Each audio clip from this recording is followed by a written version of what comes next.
Hello there. Welcome into a Monday edition of the show. So glad to have you, whether you're listening on your radio, streaming the show online at extrasports1300.com, or you've downloaded the new Extra Sports 1300 app, sponsored by Diversus Health, mental health, and well-being for all. It is a football Monday, which means it's time to report for game day at Hooters of Colorado Springs tonight.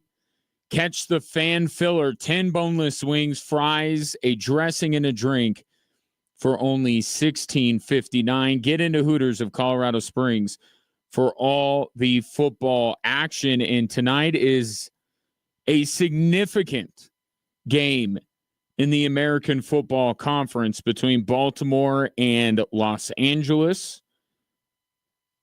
And we have that game for you right here on Extra Sports 1300 starting at 5:30. But in the meantime, a veritable cornucopia of sports topics. Starting with, and I kind of want to go, I can't remember, in the movie Tenet, is it the blue team that goes backwards in time, or is it the red team? Sorry, spoilers if you haven't seen that film. Anyway, I want to start with the most recent thing and kind of work my way back this weekend, because there's a lot. There's a lot going on this weekend, and I want to get your thoughts on all of it at 719-247-1313. So let's start with yesterday. In that game, it was actually quite stark how similar it played out to the first time that the Broncos and Raiders played each other, even down to the key play in the game being a Broncos interception. It just took a little bit longer to get there. I thought Vegas had the absolute right game plan on both sides of the football. Even Sean Payton mentioned after the game they weren't ready for the numbers they committed to getting after Bo Nix, the amount of cover zero they ran. I thought the Raiders had the right game plan. I really do. And they were kind of in control of that game, just like they were in the first meeting all those weeks ago in Denver. But it was the same thing that flipped it. A Gardner Minshew interception completely changed the game, and the Broncos took control of it from there and never let go. It wasn't that long ago that the Broncos were the Raiders. And here's what I mean by that. One mistake costing them. The feeling that you have to play almost a perfect game in order to win, because you're just not good enough to overcome a mistake. How many Broncos games have been like that over the last few years? Last year, a Raiders game was like that, right? Kareem Jackson and his hit on Jimmy Garoppolo. Kareem Jackson and his hit on the Washington tight end. A Drew Lock pick, a Melvin Gordon fumble there. How many Broncos games have you watched over the last few years where any mistake that they make, whether it's a penalty, a fumble, an interception, a blown coverage, and you're like, that's it. That's it. That's over. Broncos are going to lose this football game. The answer is a lot of them. You've watched a lot of those kind of games. So while there's a lot to discuss, including the play of Bo Nix in that game, to me, my big takeaway is that was a win for the Broncos' new culture. Who they are now under Sean Payton versus who they have been for so long. They used to be the team where one mistake would ultimately cost them the game because they just weren't good enough to come back, to recover. they were in the position that the Raiders have been the last two matchups, right? And against the Raiders, too. When I watched that game, that's what I'm thinking. A mistake by the Broncos' opponent is what will give the Broncos this game. And it's that winning in the margins that Sean Payton is so maniacal about. Right now, this team doesn't have the sheer talent to beat, let's say, a Baltimore. Right? They're just not talented enough. But Sean Payton's vision, if you will, for this team is we're not going to turn it over. We're not going to make the big mistake. You are. And look at some of the games. There's not a single game on the Broncos' schedule that they have lost where you've gone in saying they should win. Not one. That's what Sean Payton has banked on. And then outside of that, you try to use that same formula and see if you can't beat a couple of teams that are above you in the pecking order. And the Broncos have done that. But they don't lose games that they're supposed to win. And Broncos teams of the past, even Sean Payton's first team last year, was a team that would lose those kind of games. Do I need to bring up Christmas Eve of last year? And that's why Sean Payton said exactly what you were thinking watching that game.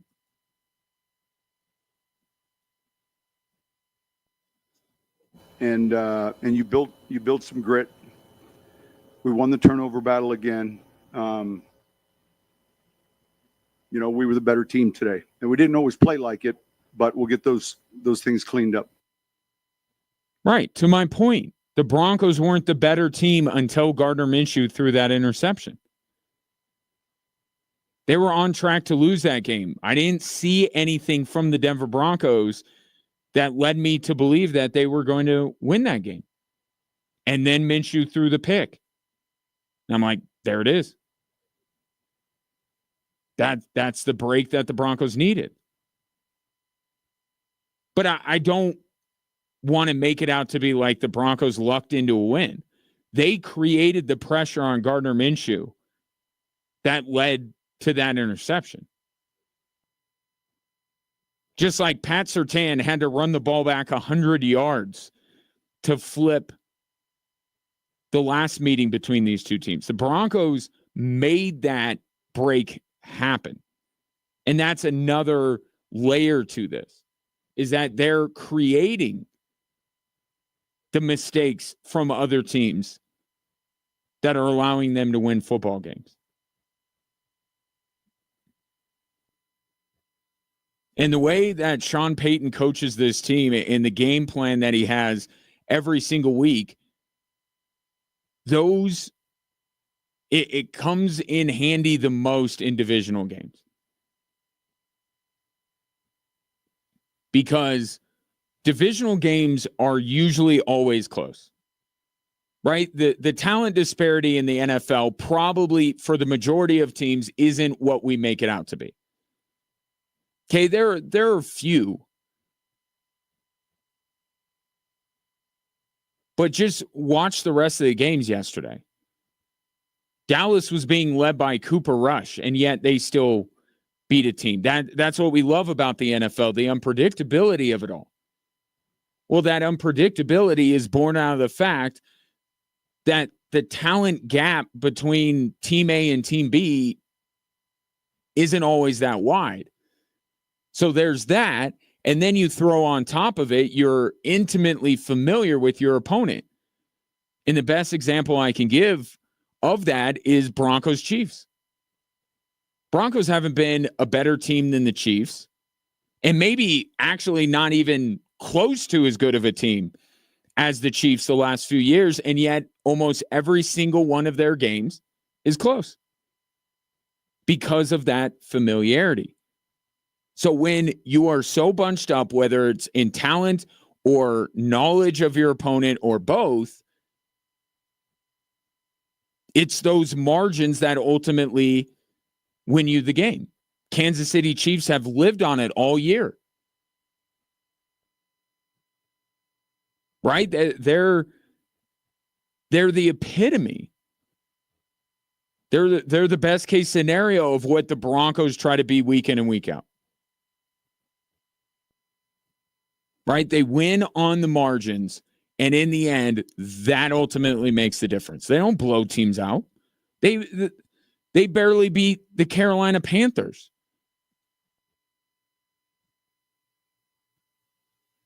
But it's a skill. Being able to win close games, being able to win on the margins and have one play flip the entire game, that's a skill. And it's something that Sean Payton has pressed upon this team since he's arrived. But last year, they didn't do it nearly enough. Right? You could see it in a game here and a game there. You certainly knew that was the plan, but they weren't successful in that enough. This year they are.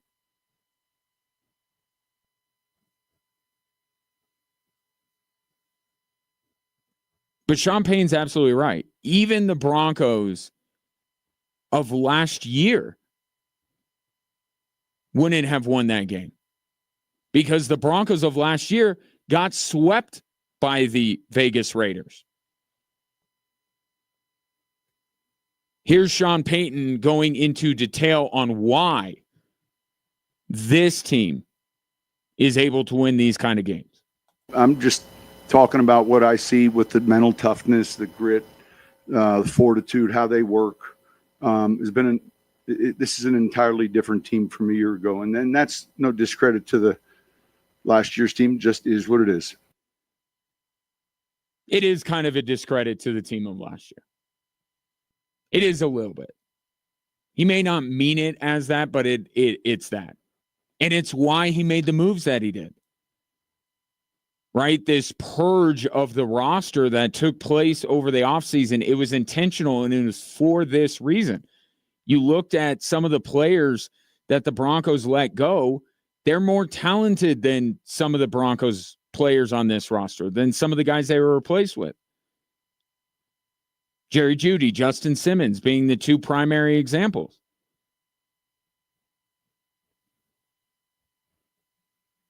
Right? They're more talented than their replacements. And you could go up and down the list. And Sean Payton tried to start doing it by bringing in Mike McGlinchey and Ben Powers, guys that came from teams with that kind of a culture. And then it kind of went into overdrive. Russell Wilson. Right?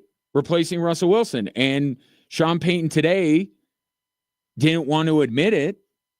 Didn't want to say that it was one quarterback over another that's leading to this, but it's a big reason why. It's a big reason why. I don't care how Russell Wilson is doing with the Pittsburgh Steelers. Russell Wilson of last year runs into a Max Crosby sack in a crucial situation in that game yesterday, and the Broncos lose. Bo Nix is a big reason why. He's not the only reason, but he's a big reason why. The guy hasn't thrown an interception. The most turnover-worthy throw that he made it would have been on Cortland Sutton. Cortland Sutton got his hand on the ball and it went straight up in the air. That was the only interceptable pass he threw all day. And he took one sack. Yeah, the quarterback they have is part of it. And it's a big reason why Sean Payton wanted to jettison Russell Wilson. Because Russell Wilson was a player that routinely caused the Broncos to fail in the margins.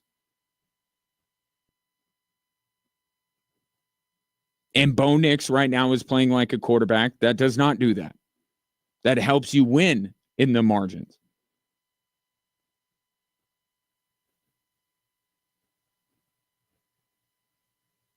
Sean Payton, once the game was over, was as excited as I have seen him after a win.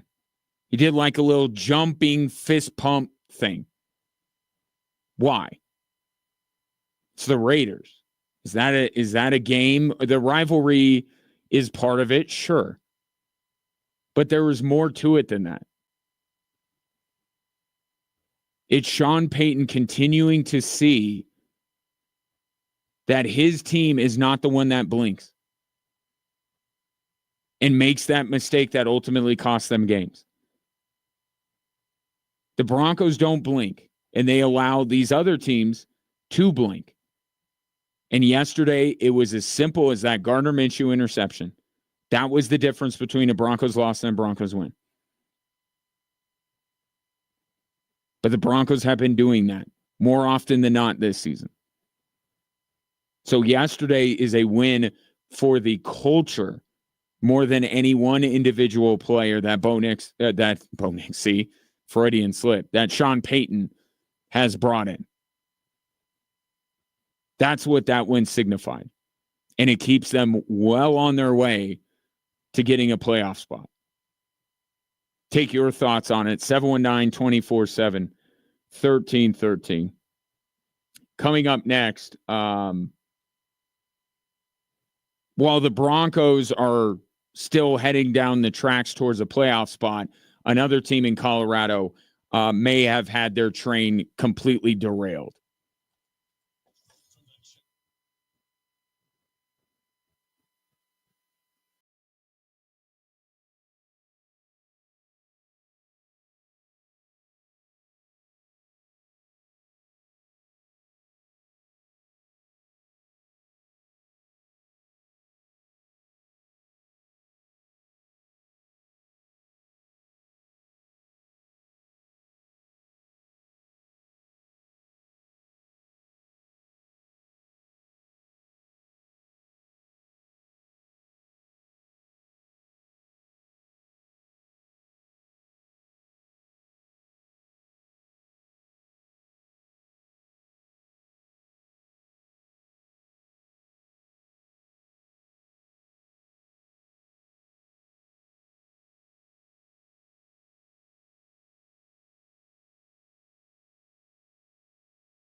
Working our way backwards through the weekend of sports, 719-247-1313. Don't know why I decided to do it in this order, but I'll get to everything. Don't worry. Let's go back to Saturday afternoon into the evening, shall we? And for the last month or so, Deion Sanders' team has been able to stay above the chaos that has consumed the Big 12. It's gotten to everybody except CU until Saturday. We got intoxicated with the success. We got intoxicated with the multitude of articles and the assumption that we're this and the assumption that we're that. And we did not play CU football. Therefore, we got our butts kicked. Let's be clear right off the top, and I understand why Deion Sanders is going to say something like that. And I don't think he's completely off base. But let's make one thing perfectly clear here about Saturday. The story of that game is Kansas. Right? I know. You look through it through the lens of your favorite team and you look at all the things they didn't do. Saturday's about Kansas because they have been agents of this chaos for 3 weeks now. And CU has benefited from it. Right? We wouldn't even be talking about CU in the Big 12 title game if not for Kansas. They, in consecutive weeks, have taken down.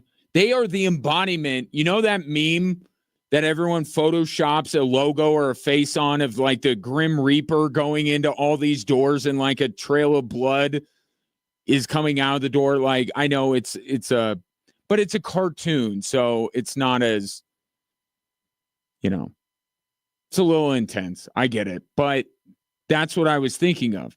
They went into the Iowa State door. Then they went into the BYU door. And then they went into the CU door. What Kansas has been able to do over the last 3 weeks is remarkable. We go around crowning these teams to be in the Big 12. This is the best team in the Big 12. It's Iowa State. Kansas beats them. Well, it's BYU. Kansas beats them. Oh, it's CU. Kansas beats them. They're the first team, and I don't know how long, to have a losing record followed by rattling off 3 straight wins against ranked opponents. Kansas is the story of that game. But what is jarring about it?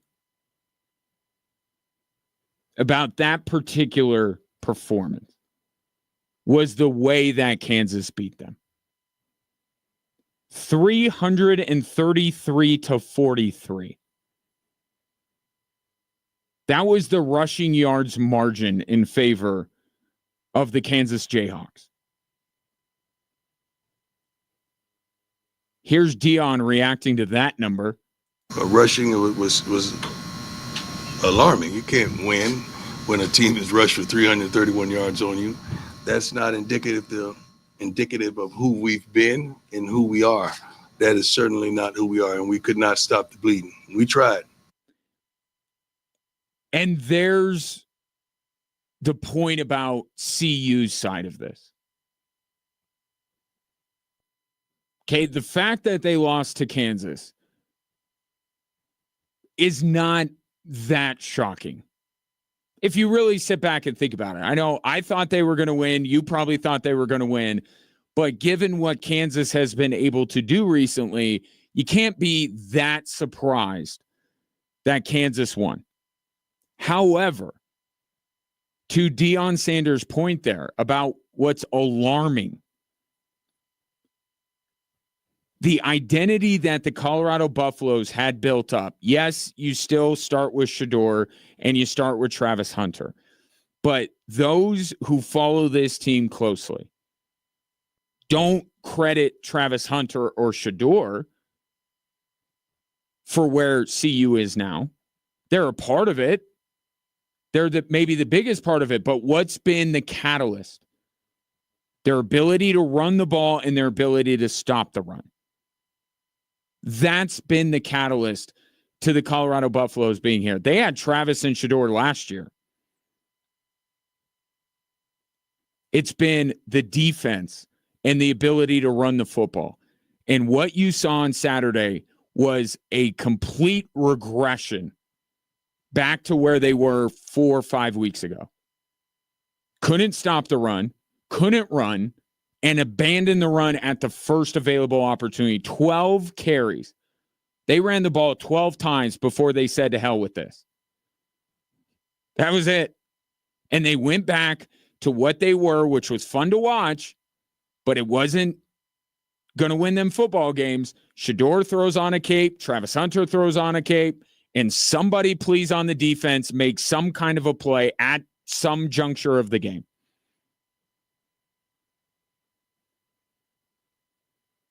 That wasn't winning them enough games. It was that plus their ability to control the game from the trenches, and they had none of that against Kansas. That's what's alarming. That's what makes this Friday really interesting. Because I'm willing to look at CU, and I was thinking about this. We'll get more into it tomorrow with the college football playoff rankings coming out. But I was kind of thinking about this. You know, we say in life that we don't want to be judged on our worst day. I think the way we should look at these college football playoffs is the same way. All of these contenders, look at them without their worst performance. And where would you put them? Because we are so quick to bury teams for one bad day.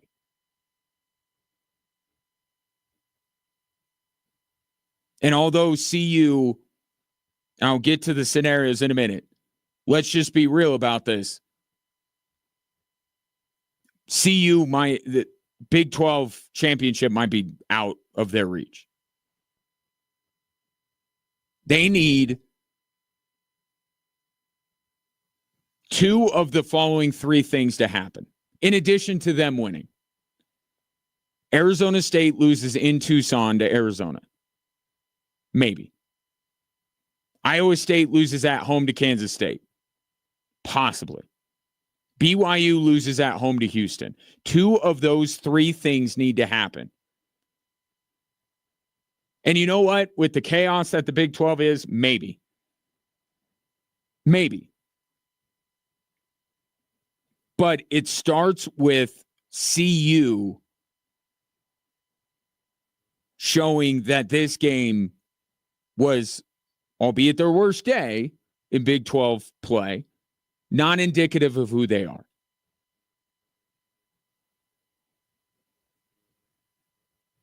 So as detrimental as Saturday was to their chances of playing in the Big 12 title game, which also means it's detrimental to their chances of playing in the college football playoff, I'm willing to say they just picked the worst day to have the worst day. But that's what Friday's for. Friday's for them getting back to their identity, the identity that got them to this point where we're talking about them as potentially the best team in the Big 12. Potentially a college football playoff team.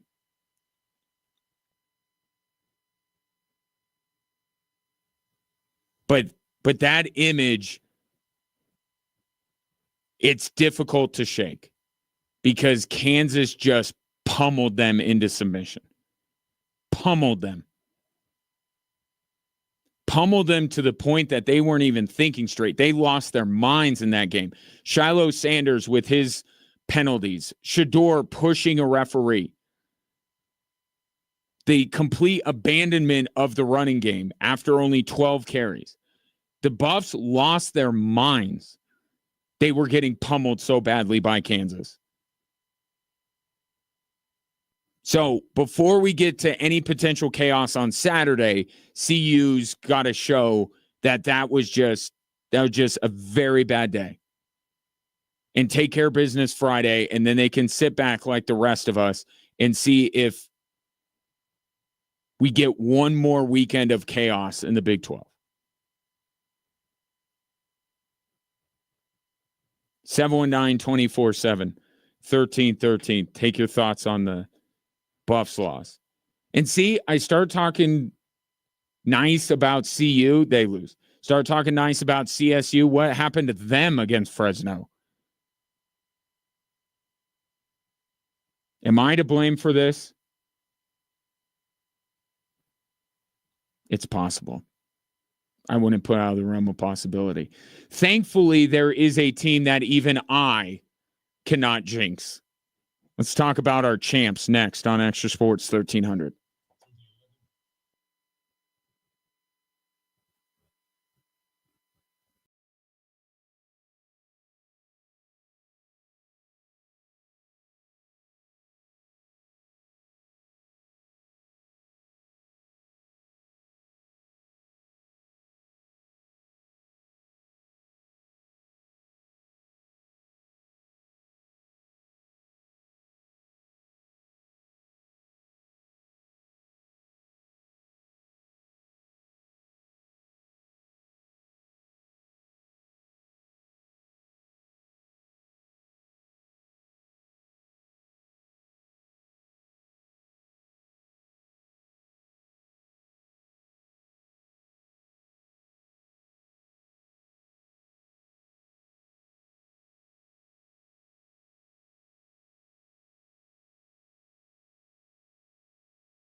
Well, that's not at all true. Somebody needs to get in trouble for that. Got a text in from the 719. Do not talk nicely about the Air Force Falcons football team. We need them to win this weekend. I have to. I will talk about Air Force. See, that's the thing. I got to talk about what they're doing. I'll preface it by saying this, and hopefully that will remove whatever jinx I may place upon them. That team can't even gain a yard passing.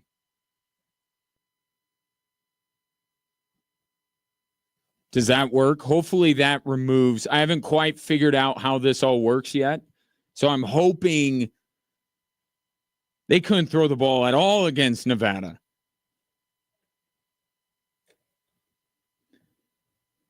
If you're worried about me jinxing teams, at least look at what happened Saturday morning and say maybe Ryan's power is not.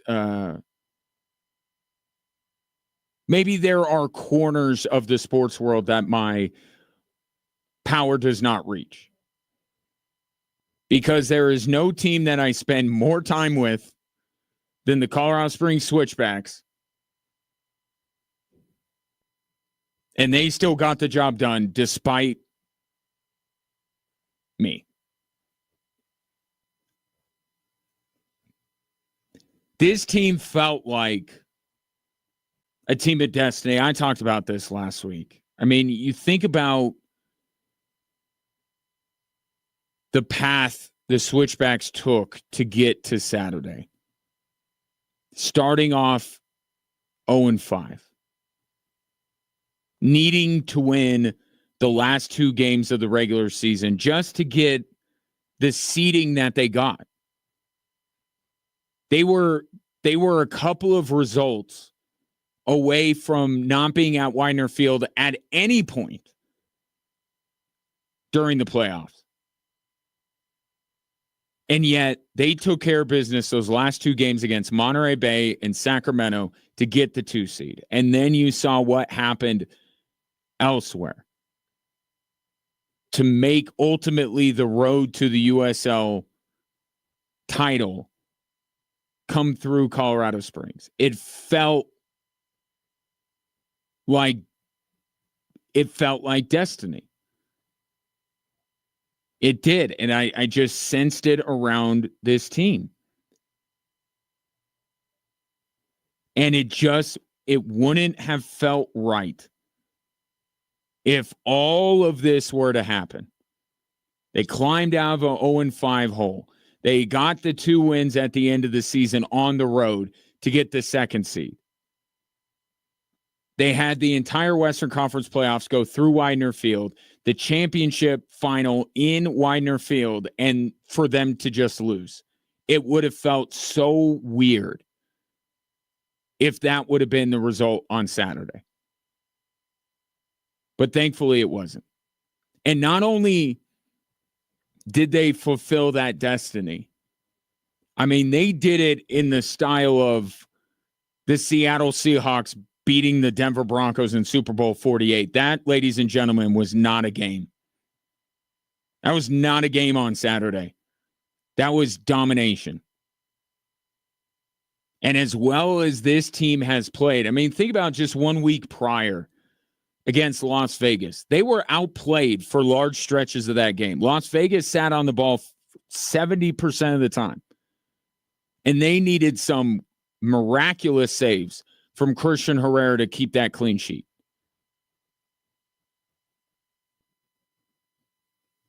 And it's a credit to the team that they were able to do that. But Saturday, they didn't have to do any of that. 1 minute in, Yosuke Hanya is breaking away for a goal. That set the tone. Now, he just missed it, but the warning signs were there. And for the first time in maybe a couple of weeks, you watched it and said, oh, the Switchbacks, they're dictating the terms, right? They fell behind it against Orange County. Fell behind against Orange County. were outplayed in chunks of that game by Las Vegas. There was none of that on Saturday. That was a performance from the team that wanted to leave no doubt and not even take the chance that if they couldn't dictate the terms, that they would still win the game.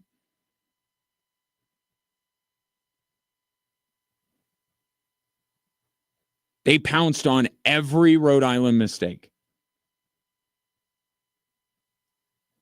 And the play that encapsulates that the most is that little training ground routine that Rhode Island ran off of the corner kick, and Holstad had his shot blocked, and then there's Damas going the length of the field for the game's third goal. They made Rhode Island pay for every mistake that they had. And the switchbacks completely, Roland and I are sitting there in the booth trying to talk about, which player on Rhode Island of J.J. Williams, Albert Dequa, and Noah Fuson they should key on, right? And I talked to James Chambers before the game. He's like, we're not putting 4 guys on one of theirs. But just the priority. Who's the most important to try and take away? And we agreed it was Noah Fuson. And they did that. Noah Fuson was a non-entity. But Albert Dequa was less than that. They subbed him off in the second half. That's how ineffective he was. And J.J. Williams, they force-fed him, but he didn't do anything when he got the ball. They took out all 3 of Rhode Island's playmakers,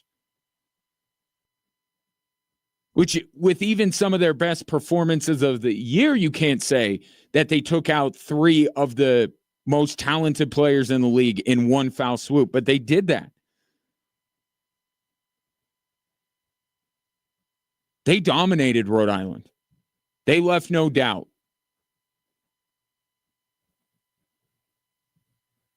And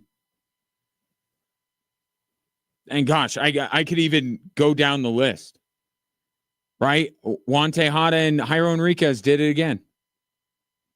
I've been talking about those two for the last month. These are 2 guys that if you listed all the players and ranked them in terms of who had the most impact on the switchbacks getting to where they are. Yeah, Juan Tejada popped up with the goal against Sacramento, but it would be in no particular order Matt Mahoney and Christian Herrera and Zach Zandy and Speedy Williams and Ronaldo Damas, and you go down the list, and that's not to disparage those 2, but their roles have been different, and yet both Jairo Enriquez and Juan Tejada have routinely stepped up during this playoff run. And that was the vision that Stephen Hogan had for this team as sporting director. And it's the natural progression of a rebuilding franchise, because that's where the switchbacks were when Brendan Burke and James Chambers and Stephen Hogan came to town. They were rebuilding. They were coming off of some awful seasons. And, I look at it kind of like the other 2 championship teams that have resided in this state in recent years, right? The Nuggets got Jokic. All right, we got a guy. Jamal Murray pops up. We got another. But yet they don't win until they get KCP and Bruce Brown. The Avalanche, as talented as they are, they needed Arturi Lehkonen. They knew, even as talented as they were and even as much success as they had during the regular season with Michi Galina and with Haji Berry, they were too top-heavy. And those players are fantastic. You would love to have those players on this year's team. But it's the reality of the sport. In order for them to achieve what they wanted to achieve by building a deeper and more balanced roster, they had to give those guys up.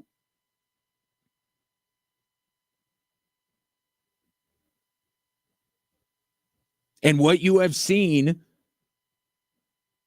since that 0-5 start is a team that isn't overly reliant on one or two players. Every night, it felt like somebody else was it was Zach Zandy for a couple weeks, and then it was Ronaldo Damas that went on a heater, and then Christian Herrera would come up with a couple of great performances. Yosuke Hanya, beginning of the season, was terrific. That's the vision they had. They needed to be deeper, more well-rounded, harder to defend than just, hey, see that guy and that guy, take them out. And the switchback showed in the final on Saturday how even with three dynamic playmakers, you could still be a little top heavy. And look, Rhode Island is going to be around for a while. They're going to be really good next year. They're going to be really good. They're just going to add. That's their first year of existence. But even having three supremely talented players that put up big numbers all season, Switchbacks shut them all down across the board in the most important game of the season.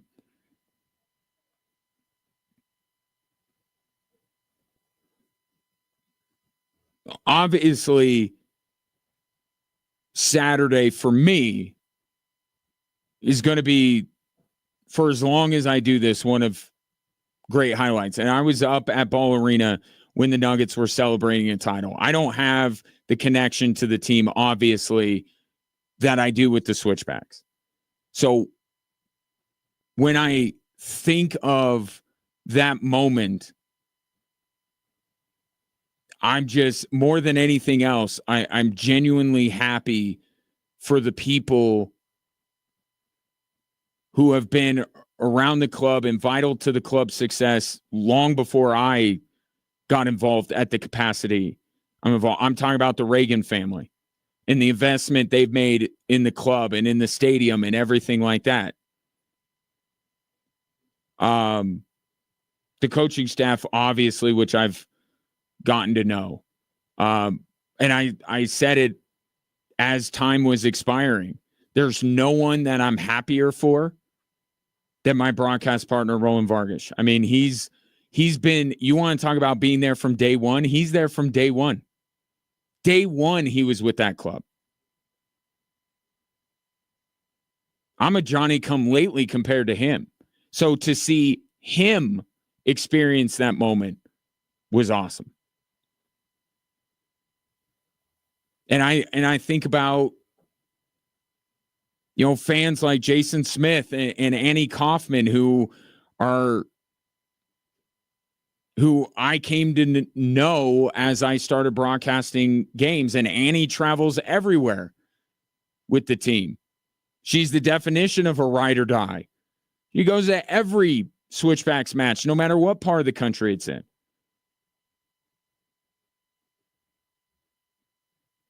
And then you go down the list, the support staff and everybody like that behind the scenes. It just, that's what I was feeling on Saturday, is just happy for them.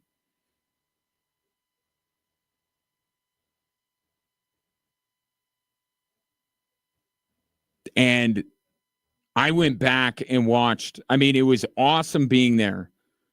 And if you were there, you could attest to this. I mean, that was unlike anything I have experienced in this town. That atmosphere. Unlike anything I've ever experienced at a sporting event. If you were there, you know. But even if you weren't there, because I went back and watched parts of the CBS broadcast, Colorado Springs shined. My goodness.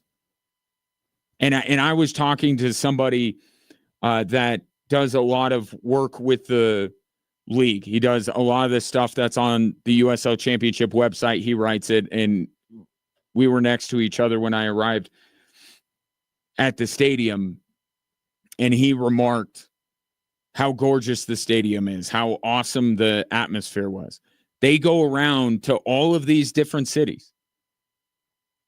They've been at championship finals at a bunch of different places, bigger markets than Colorado Springs.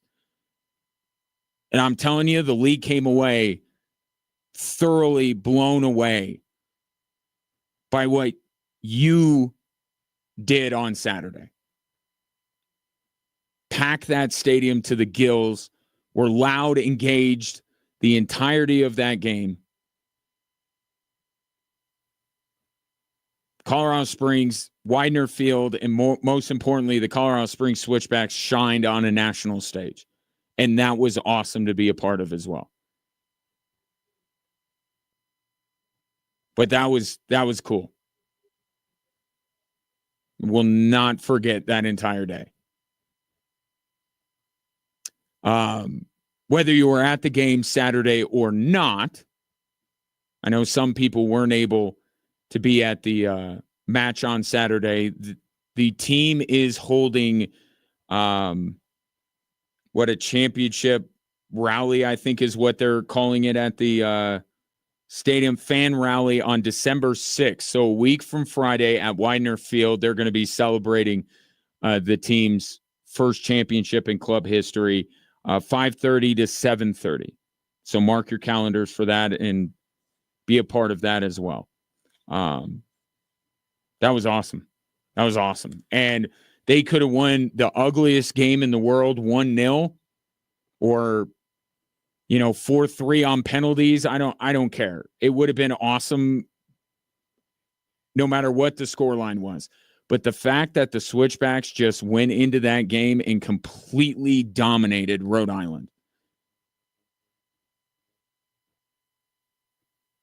just added to it. That was, in every sense of the word, a championship performance. Take your thoughts on it. 719-247-1313. Coming up next, more on the Broncos win over the Raiders. We'll do our weekly discussion on the performance of Bo Nix because that's what we do.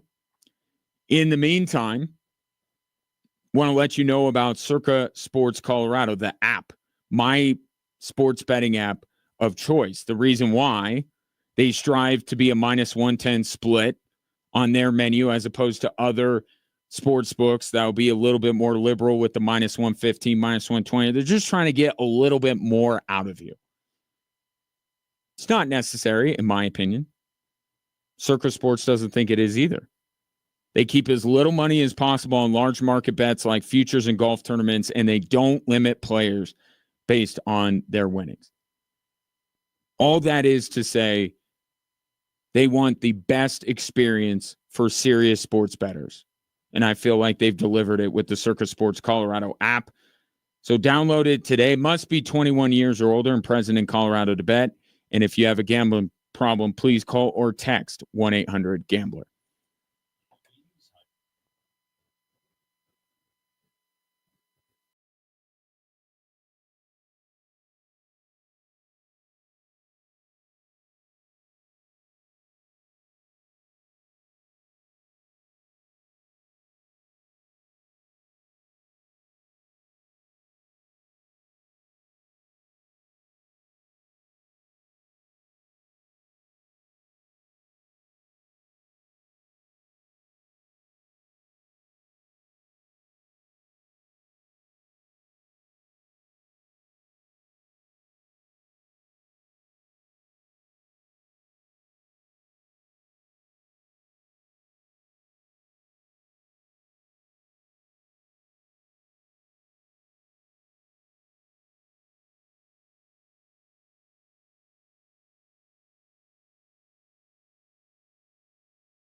Welcome in Drive Time Sports on this Monday. Ryan Kaufman with you. You could stream the show live on our social media platforms, whether it be Facebook, X, Instagram, or YouTube. The handle is the same across all platforms at XTRA Sports 1300. Broncos, after a very long time of not being the Raiders at all, have beaten them twice in one season. And yes, the play of Bo Nix is a large contributing factor. Now, it's weird for me to proclaim Bo Nix the rookie of the year after a good performance against the Raiders. Because let's not completely lose the plot here. The Raiders aren't good, and the Broncos should have won that game. But I'll put it in the same terms that I put the Broncos' playoff chances. At this point, it would be rather shocking if Bo Nix doesn't win Offensive Rookie of the Year. It would take him having a really rough day against a team that I would not expect for him to not get Offensive Rookie of the Year.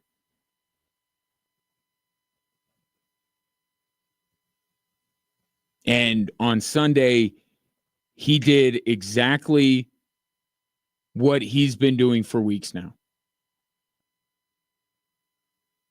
Taking care of the football. But I don't want to limit him and just say, because that's like game manager, backhanded compliment type stuff. He had some big plays in that game.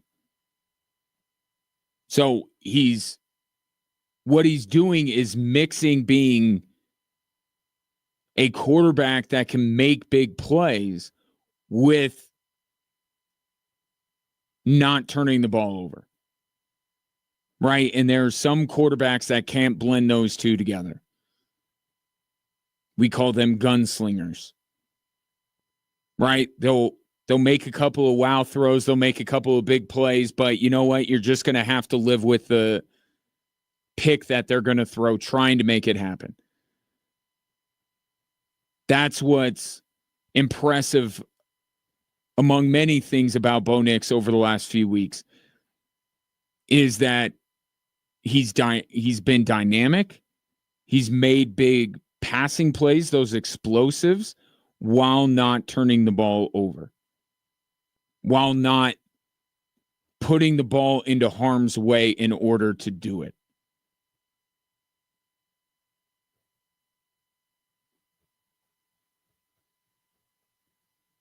I thought that the Raiders had the right game plan. And they had Bo Nix running for his life early in that game.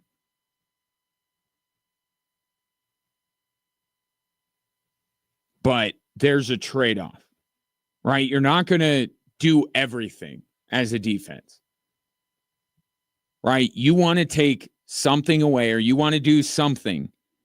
No defense in the NFL is good enough to compensate for everything else at all times. Right? So the trade-off that the Raiders were making, and I agree with them, let's get after Bo Nix and risk some one-on-ones on the back end. Here's the problem. They couldn't get to Bo Nix. Even with the amount of pressure they were getting on him, they got one sack. They sacked him once and did not force him into one throw that was intercepted. Had a couple of batted balls, but not some of the throws that you've seen from Bo Nix early in this season, where he gets rid of it and you're like, oh no. You notice how that has gone away with Bo Nix now? Even when he throws the ball downfield? What game was that Adam Archuleta was on one of the broadcasts, and he threw this ball up, and as soon as he got rid of it, Adam Archuleta was like, oh, no. And he was picked. Bo Nix has almost completely eliminated those kind of throws over the past few weeks. And look, again, why I think the Raiders had the right game plan. Bo Nix didn't hit every throw that he had down the field. He was about 50%. He hits Vele, he hits Cortland Sutton, but he misses Troy Franklin a couple of times. But again, the 50% that wasn't completed also wasn't completed to the other team.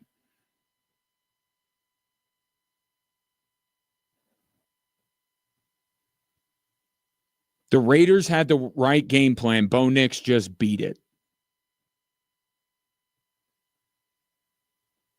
He did. And while Bo Nix is not trying to throw anyone under the bus, he's just honestly assessing what happened. You listen to this and you think, well, Bo Nix should have had an even bigger game than he did.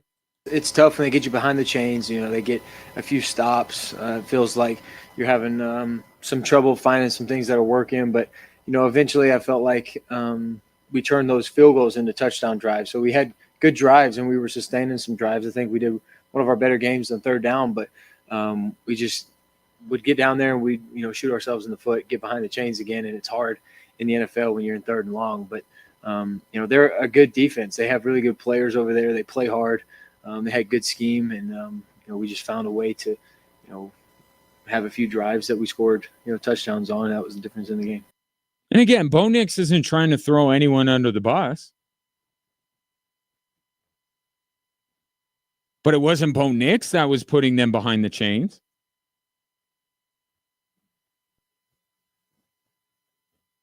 It was Mike McGlinchey.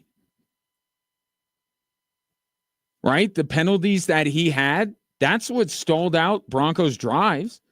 Not anything Bo Nix was necessarily doing. But though it happens. And again, Bo Nix is not trying to point fingers. But you watch that game and you're like, Bo Nix kind of had the Raiders beaten on most of the drives they had. They just weren't able to finish them.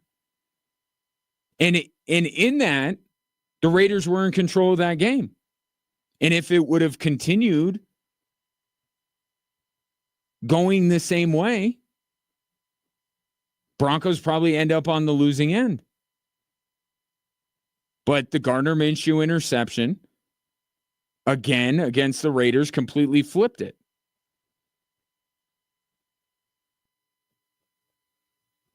Raiders had the right game plan. Bo Nix just beat it.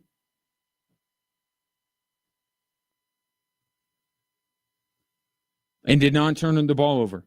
And took one sack. Even with Max Crosby being an absolute demon, he got sacked once.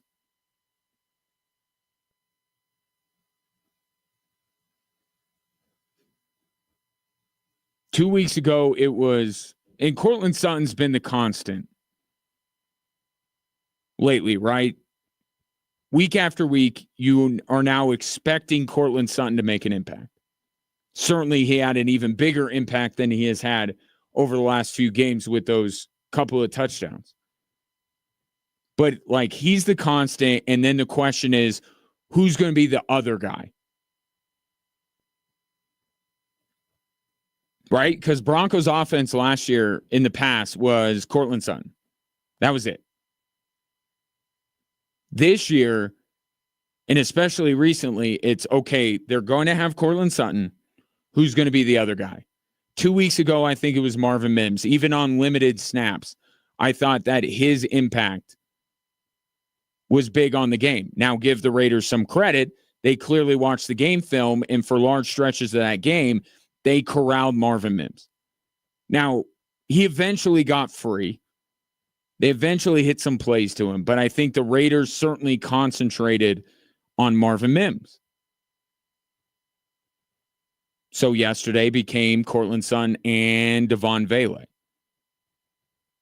Other games have been Cortland Sutton and Adam Troutman. Cortland Sutton and Javonte Williams. Yesterday was Cortland Sutton and Devon Vele. But that's the design of Sean Payton's offense. You have the constant, you have the number one receiver, and Cortland Sutton certainly is the number one receiver on the Broncos. He's not interchangeable with these other guys. Franklin, Vele, Mims, these are all interchangeable. Cortland Sutton's not, but he's the constant. And then can they get that one other guy at least? So last week, they put a lot of explosive Marvin Mims plays on tape. So the Raiders came in with a game plan to keep Marvin Mims from having the same impact. And then they went to Devon Vele. Right? You're getting one-on-one and man coverage with all the numbers you're committing to blitzing Bo Nix. And this is where having those bigger wide receivers helps, as Sean Payton explains. They're healthier longer. They're built for this game. But that doesn't mean we're opposed to a smaller receiver. The smaller receivers have to walk on water, though. Marvin Mims. And that's been part of this process, too, of the Denver Broncos improving and winning games lately is the development of some of these guys. Now, Devon Vele, because he went on a mission trip, is older than your typical rookie, but guess what? So is his quarterback.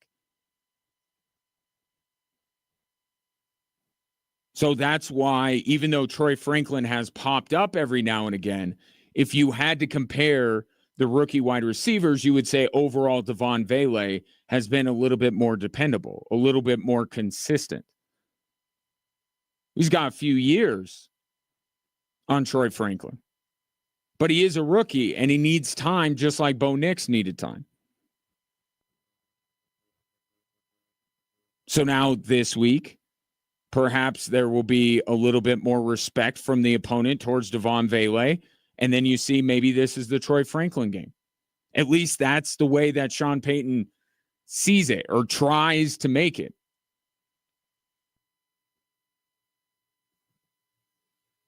Right? Showcase somebody based on a matchup that you see. Make your upcoming, but also make your upcoming opponent think of that, and then you're going, right? He's trying to stay a step ahead of opposing defenses, and recently he's been able to do that. Save for the Baltimore game. He's been able to do that for more than a month straight now.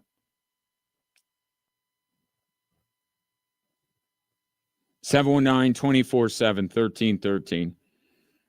Take your thoughts on Bo Nix's performance. Are you ready to say he's the rookie of the year? He's certainly pacing in that direction. And I'll say this too, based on what I just mentioned, you still tell me I could only have one guy. I could only have one postseason award for the Denver Broncos. It would be Sean Payton, Coach of the Year.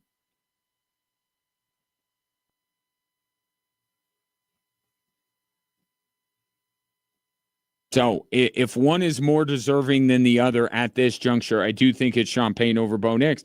But the way that they're trending, they could both win it. They could both win their respective awards. I think Bo Nix is well on his way. With Sean Payton, if the Steelers continue to stumble, as they did against Cleveland, and now Mike Tomlin gets a wild card instead of wins that division, now we have a different conversation. Mike Tomlin with Russell Wilson winning the best division in football, yeah, that's probably deserving of Coach of the Year.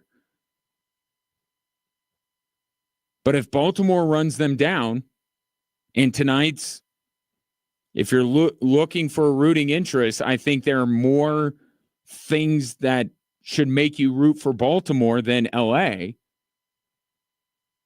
If Baltimore runs down Pittsburgh and Steelers are the 5th seed and the Broncos are the 7th seed or the 6th seed,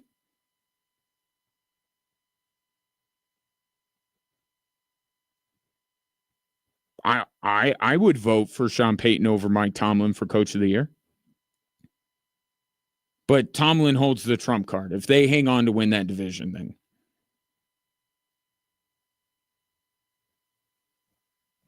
But both are trending in that direction, certainly. Top 2. If Sean Payton doesn't win, he'll lose to Tomlin, and he'll be second. If Bo Nix doesn't win Rookie of the Year, he'll be second, behind Jane Daniels. 719-247-1313. Coming up next, the Nuggets are in action tonight. I was posed a question over the weekend that I would like to put into this forum. Is the best place for Jamal Murray right now the Nuggets bench?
Enjoy a night out for Avs Happy Hour presented by Breckenridge Brewery. Watch as the Colorado Avalanche battle against the Vegas Golden Knights this Wednesday, November 27th at 8 p.m. Each happy hour package comes with one Breck beer, seltzer, or soda.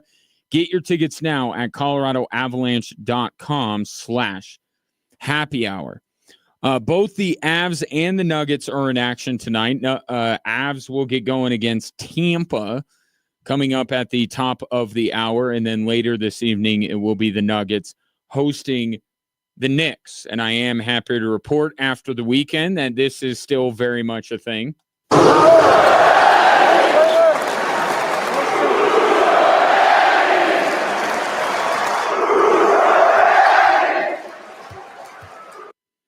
Another matchup between the Nuggets and Lakers goes the way of the Denver Basketball Club on Saturday night. Second game of a back-to-back. Because, by the way, just as an aside, I don't want to hear anyone ever complain about back-to-backs again. Joel Embiid to Michael Malone. Nobody. I saw the Denver Nuggets after the night after.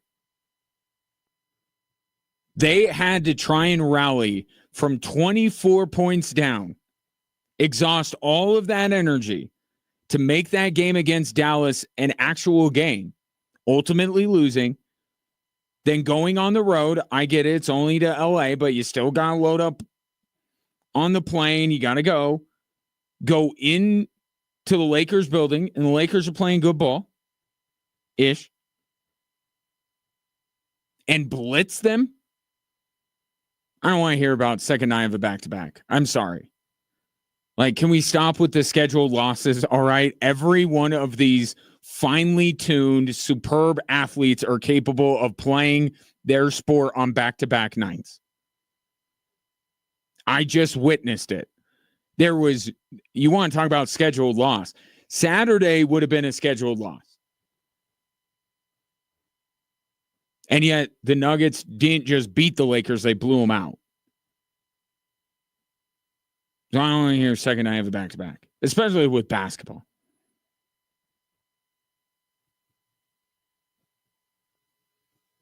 Hockey, maybe you can still gripe a little bit about a second night of a back-to-back. With basketball, give me a break.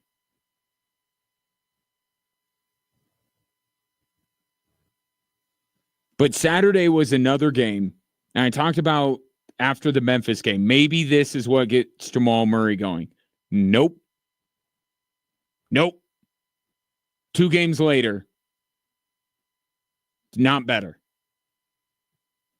Saturday night against the LA Clippers, 14 points on 5 of 12 shooting.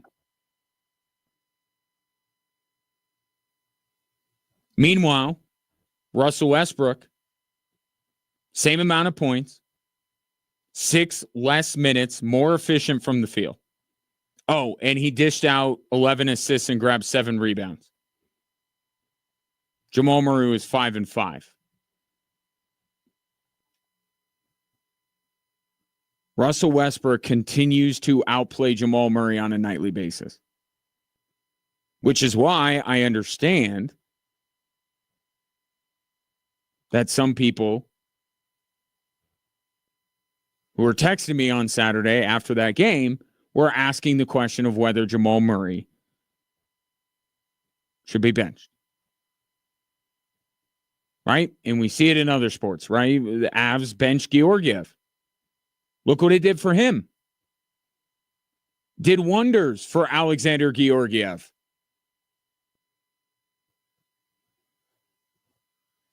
I don't think that I think they just have to write it out.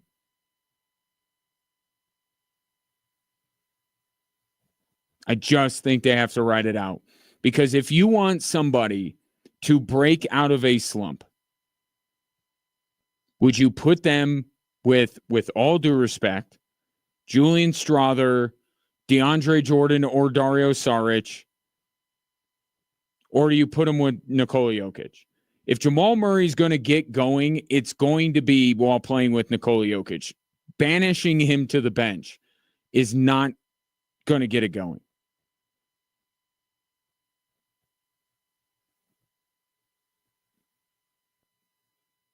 And look, there could be a counter argument like the stakes, like the Nuggets need to send a message to Jamal Murray to say you're not playing to the level we need you to, and there are consequences to this.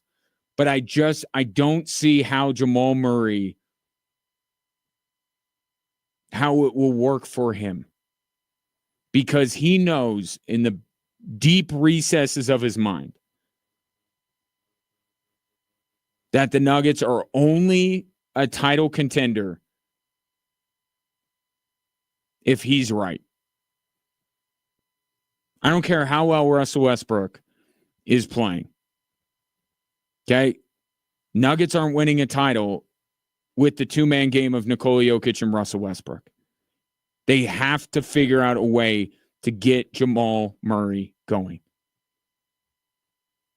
I saw a stat like they have a ridiculous record when Jamal Murray scores 25 or more points. And think about it. In the NBA, 25 points is not a lot. I mean, it's certainly upper half. It's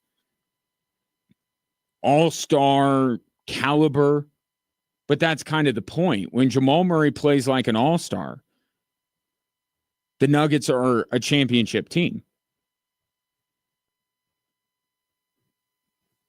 Right? Like a legitimate championship contender. He's not that enough. He's just not.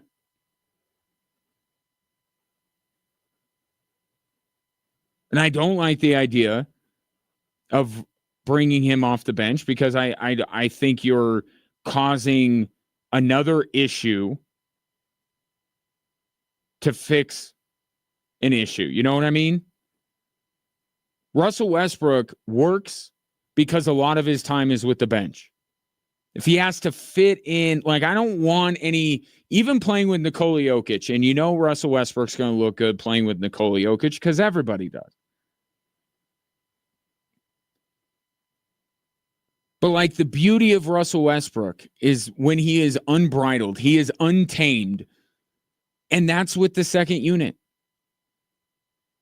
It wasn't that long ago that a certain radio host, yours truly, said that Jamal Murray and Nikola Jokic at their best are a modern-day Stockton Malone, and I believe that.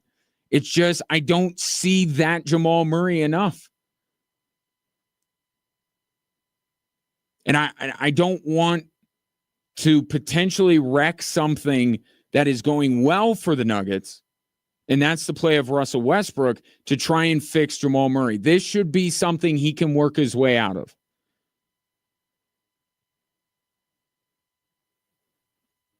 We've seen it before, what he's capable of. That's what makes this so confounding. With Alexander Georgiev, there are times I don't know that he's capable of more. Right? He was a backup in New York. Right? It's apples to oranges, but if we're comparing Alexander Georgiev as a talent to Jamal Murray as a talent, there's no contest. Jamal Murray is much more talented. And a player like that should be able to work it out himself. Jamal Murray, I guess there was some kind of incident with the fly. I must have missed this thing with the fly.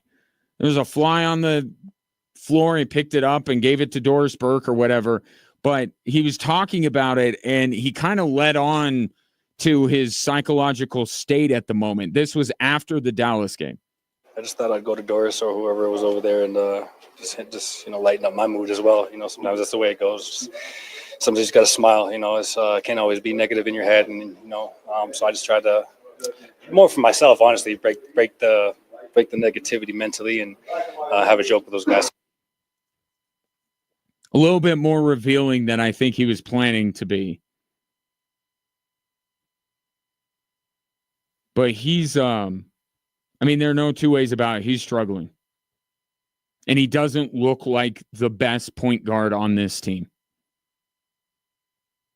So I understand why people would draw those conclusions, but I just making a pros cons list. There are more cons than pros. Jamal Murray should work through this.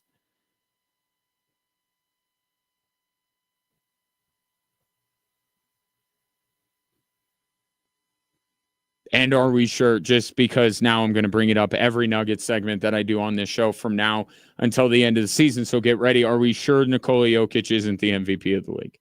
That he can't win a fourth MVP?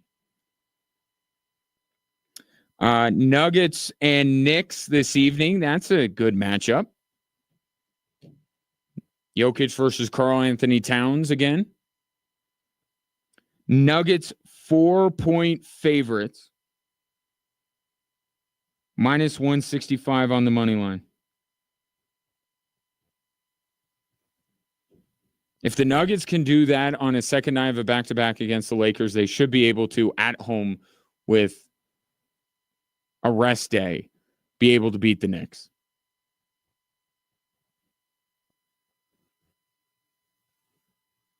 But no matter which way you're betting on tonight's game, may I suggest you do it through the Circa Sports Colorado app because, in fact, that's where I got the line from that app.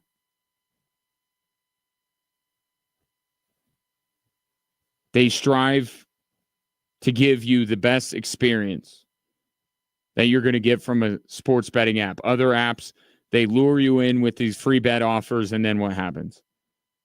All that's gone, and then you're like, oh, this is not as good of an experience. Well, they know they have to get you in. With Circa Sports Colorado, their lines are their promos. And if you ever do happen to have an issue, if you are ever dissatisfied with something while using the app, just know that there are actual people behind this app, the same people that are at Circa Resort and Casino in Vegas, there to troubleshoot, to help you out, unlike other sports books that use evil robots.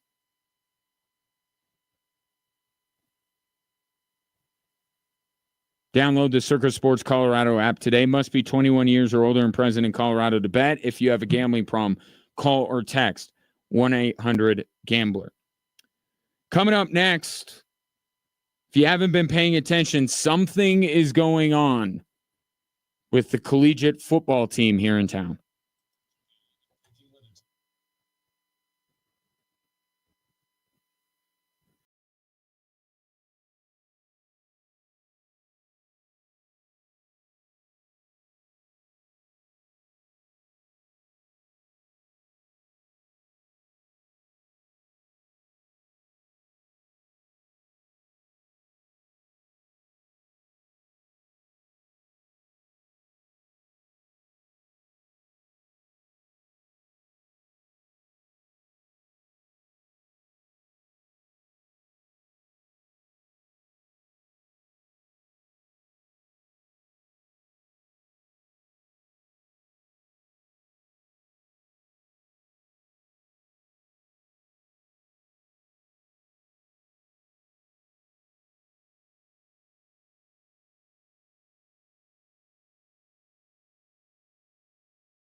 Want to thank you because on Friday for our Take a Turkey to Work Day that we're working with Care and Share Food Bank of Southern Colorado, we collected 2,805 turkeys and raised nearly $20,000 in donations.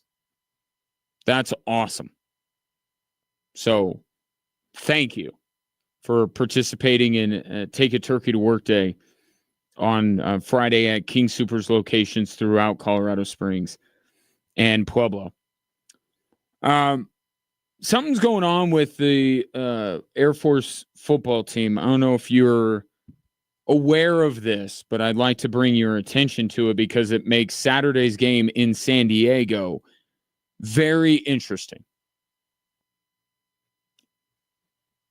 Air Force has now rattled off 3 consecutive wins. And Saturday, they did it in the most Air Force way possible. They did not have a single yard passing.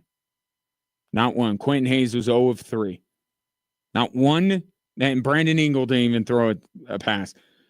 Nobody completed a pass and got any yards. And yet Air Force still won the game. The most Air Force way possible to win a football game.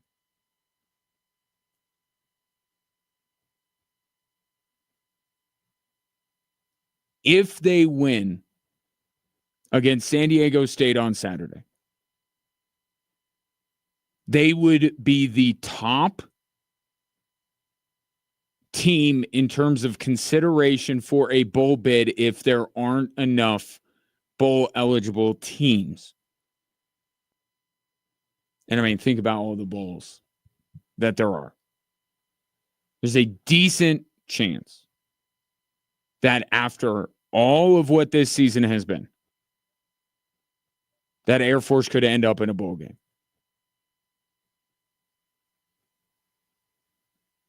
And the credit that they deserve is that they played their way into it.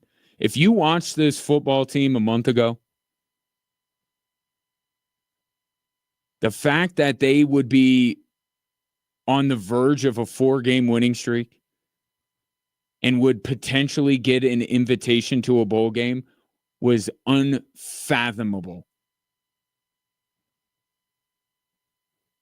I don't care who they've beaten.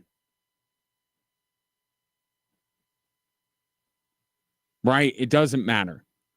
This team, the way they looked not that long ago, a 3-game winning streak, let alone a 4-game winning streak, and being able to play in a bowl game,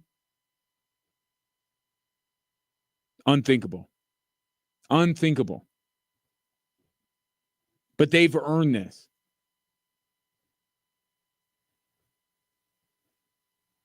And I guest hosted for Jim Arthur on the Troy Calhoun show this past Wednesday. And we were discussing, the change in this team. And I asked him if it seems like, because he's been talking throughout the season about this team just needing reps. Right? They just need reps. They were so young, so inexperienced. And I asked him, are you noticing some light bulbs going off in enough of these players? And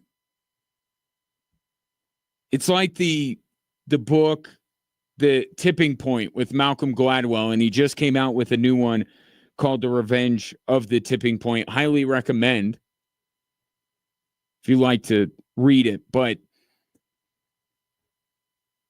the point he makes in that book is that it's not necessarily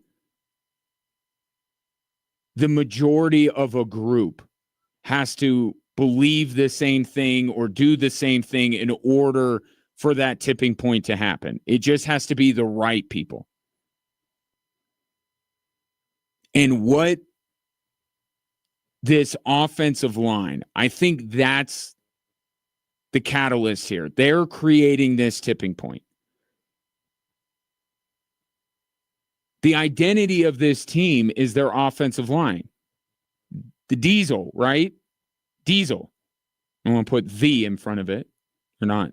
Ohio State. Diesel. That's the identity of this football team. And they had to replace the entire Diesel. The whole thing. And offensive lines need time just like quarterbacks to develop.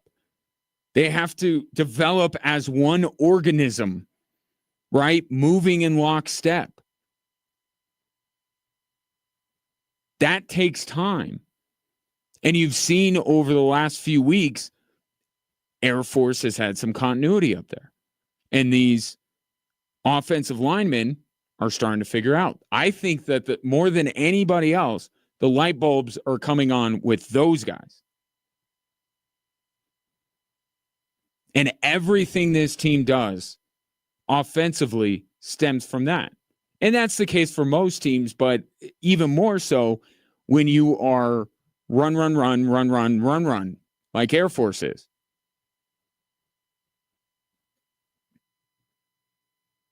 I think that's created this tipping point to where this team that just a few weeks ago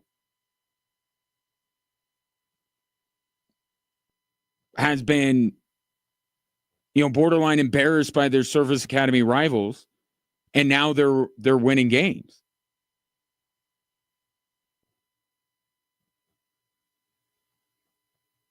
And look, there are a lot of reasons why I hope this happens. But there are some seniors on this team, and the seniors on this team played a vital role in them winning 2 weeks ago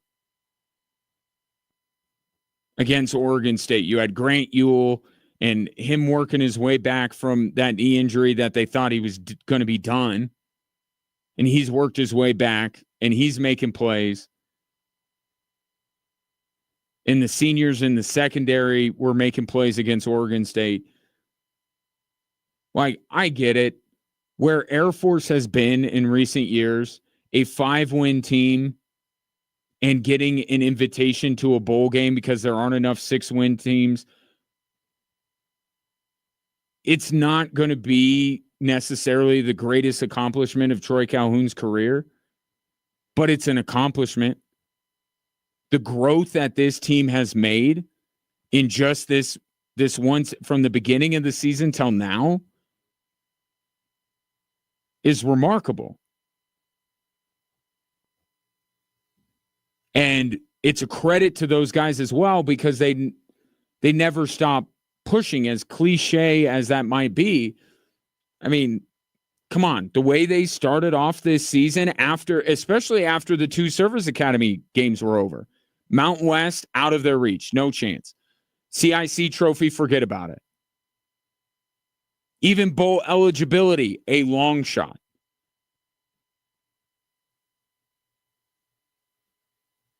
And yet this team has continued to play hard, continued to push.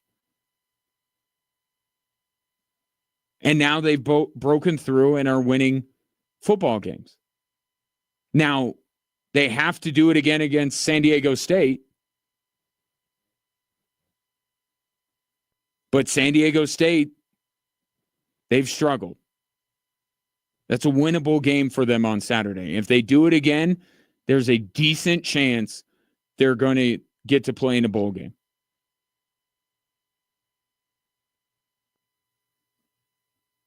And certainly that's what these seniors deserve. They are surrounded by a bunch of guys that will play a lot more football at the academy. And that's why I look at this season and I say there's a chance that this is like the 2020 season, right? You're forced to play a lot of young guys without much experience. It's a little bit rough, but you have your moments, and it lays the foundation for success in the next few years. But those seniors have been a part of these recent teams that have gone to these bowl games. And they would deserve, I think, a chance to play in a bowl game to close out their career. So all of a sudden, there's a lot on the line for Air Force in the final game of the regular season.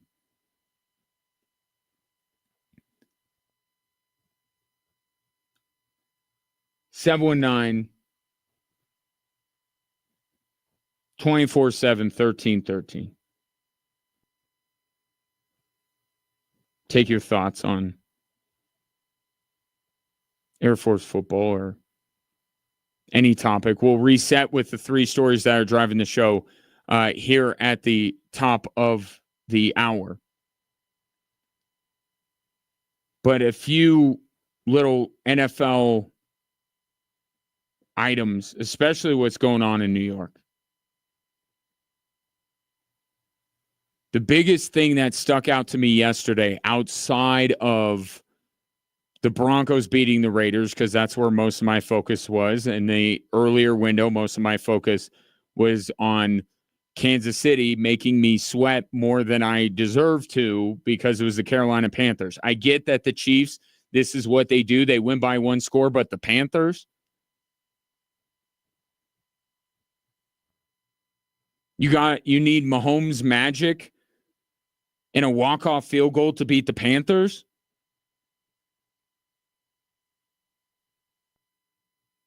Unnecessary. Could have just blown them out. And nobody would have thought twice about it. Oh, Kansas City blew up Carolina. Well, of course they did. They're the Chiefs. Coming off a loss. Panthers are terrible. But outside of those two things, what is going on in New York? I guess both football teams, but the Jets have kind of gone to the back burner because of what's going on in New York. You hear what I should have pulled it up. What Malik Neighbors said. You have a rookie that's basically calling out the coach. Like, that's when you know.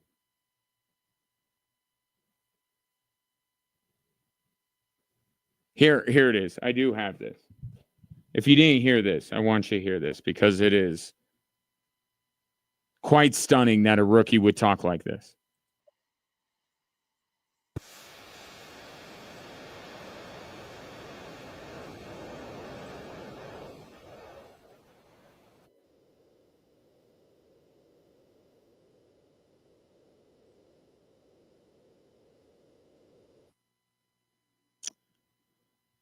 He went on to say it wasn't DJ Daniel Jones's fault.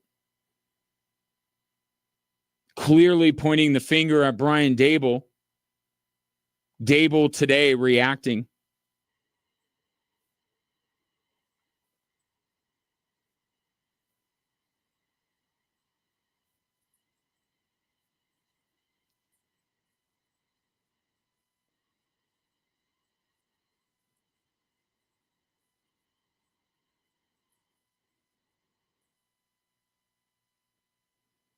I don't think Malik Neighbors was calling out his team as much as he was calling out Brian Daboll.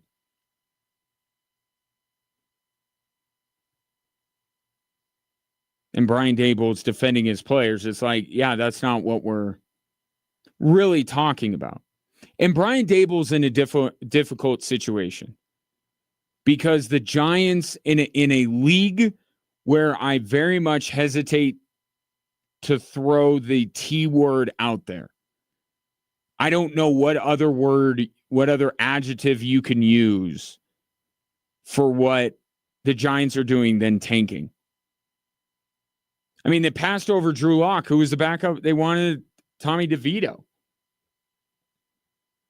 who his 15 minutes of fame ended in flames. And that's who you're going to go back to try and light a spark?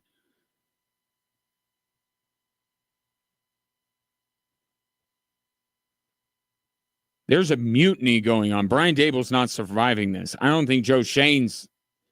I mean, and then to cap it all off, last night, you have Saquon Barkley having one of the biggest monster performances I have seen from a running back in years.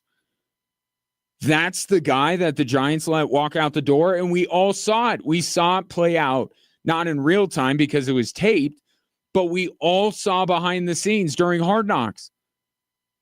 And the owner's like, I really don't like the idea of losing Saquon.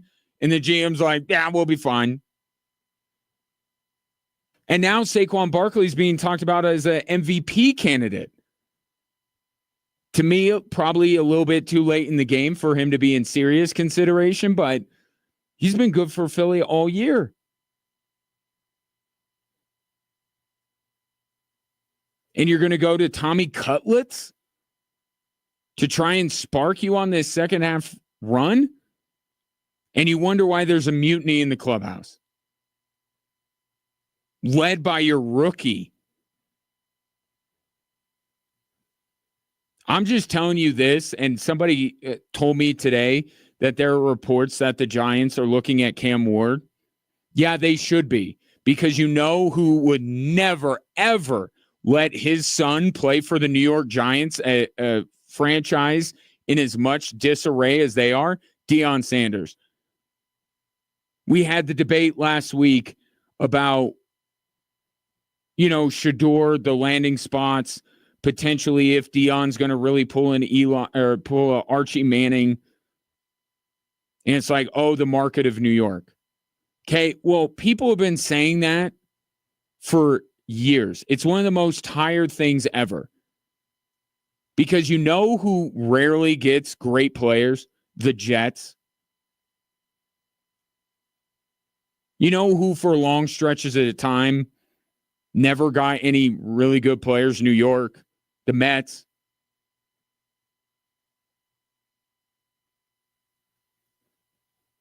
Tom Brady went to Tampa, Florida. You would think that he'd want to go to a place where he'd be a media darling. He went to Tampa.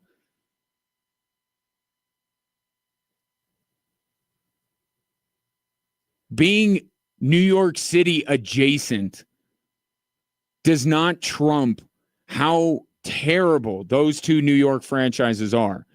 And if Deion Sanders is serious about keeping Shador from going to the wrong place, he will still steer far clear from the New York Giants.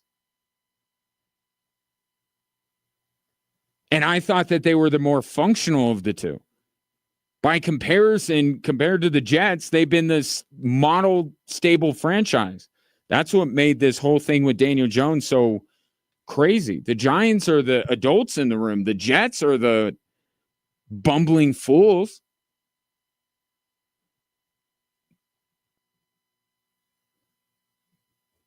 Apparently, the Jets have influenced the New York Giants. That was crazy. 719-247-1313. The three stories that are driving the show coming your way next.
Hello there. Welcome in Drive Time Sports on this Monday. Glad to have you, whether you're listening on your radio, streaming the show online at extrasports1300.com, or you've downloaded the new Extra Sports 1300 app, sponsored by Diversus Health, mental health, and well-being for all. Bottom of the hour, Monday Night Football, Chargers and Ravens. I'm down for that one. And it would be where a great place to watch it would be. Hooters of Colorado Springs. Tonight, grab a Big Daddy, a Bud Light, or Michelob Ultra for just $5.19. With craveable wings, ice cold beer, plenty of big screen TVs, and the world famous Hooters girls. It's the number one franchise in the league. Get into Hooters of Colorado Springs for all the football action.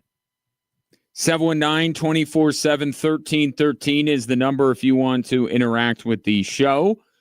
Right now, here are the three stories that are driving this show.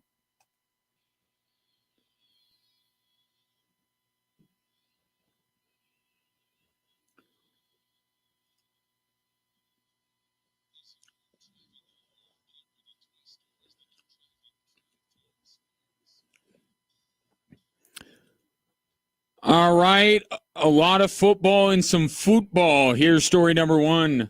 Nix takes a shotgun snap, throws a fade route right side. He's got something there. Cortland goes up, makes the catch.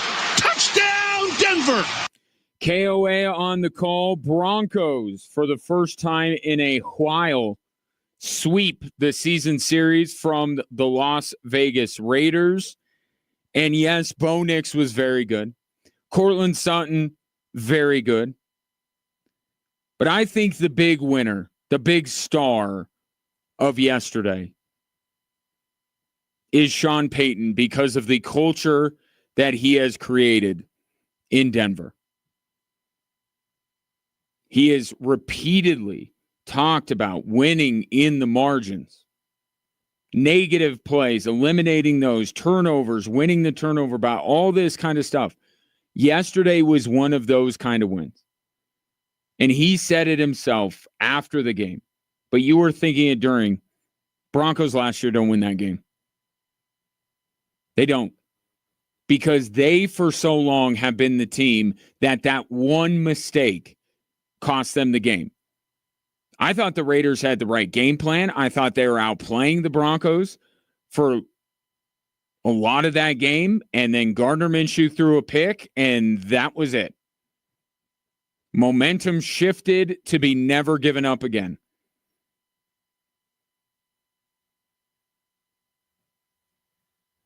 These divisional games are so tight. Even the Broncos, when they were much worse than they are now, were playing the Chiefs close. I mean, you could hardly find two teams that are at other ends of the spectrum over the last few years than the Chiefs and the Denver Broncos. And yet the Broncos always played them close.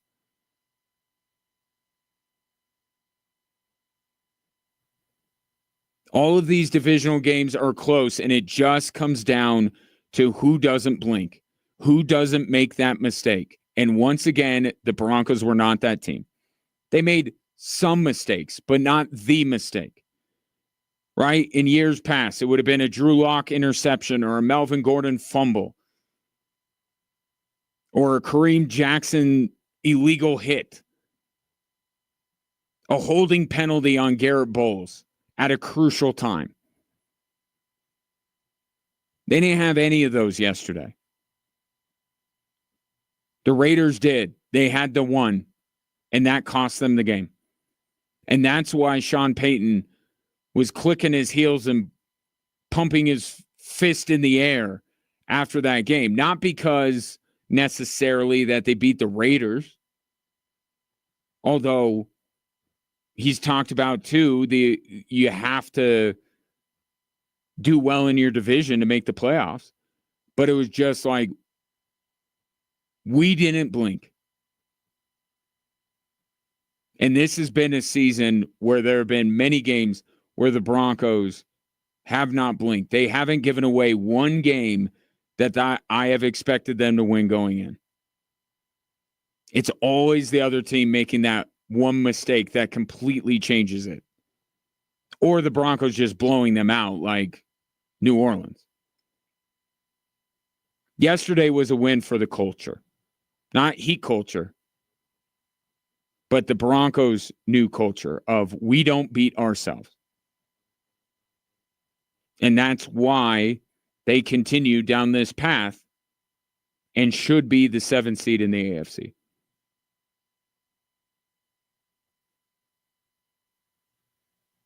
Here's story number 2.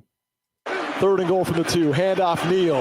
Hit at the 2. Dives to the end zone. Touchdown, Kansas. Touchdown, Devin Neal. A legacy game for real deal. That's touchdown number 4. That is Brian Haney from Learfield.